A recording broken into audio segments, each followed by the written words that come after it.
Plagja e popullsisë në vendet e Ballkanit Perëndimor, përfshirë dhe Shqipërinë, po kthehet në një sfidë gjithnjë më të mpret për shoqërinë dhe sistemet sociale.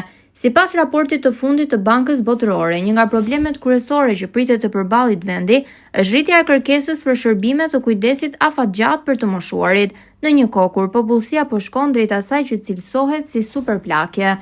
Kërkesa për shërbime të kujdesit afatgjat është tashmë e lartë dhe pritet të rritet me shpejtësi, ndërsa popullsia vazhdon të plaket, theksohet në raport.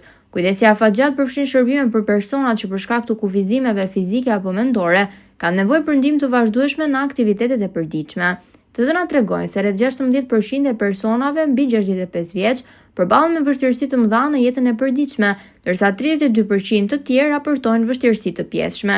Aktualisht, të moshuarit përbëjnë nga 9 deri në 19% të popullsisë në vendet e rajonit, por ky raport pritet të rritet ndjeshëm në vitet në vijim. Sipas projekcioneve, Shqipëria, Bosnja dhe Hercegovina, si dhe Serbia, pritet të klasifikohen si vende super të plakura ku mbi 20% e popullsisë do të jetë mbi 65 vjeç, ndërsa deri në vitin 2050 dhe vendet e tjera të rajonit do të ndjekin të njëjtin trend. Megjithatë, shërbimet publike për kujdesin afatgjat mbeten të kufizuara, duke bërë që barra kryesore të bjerë mbi familjet dhe kujdesin informal.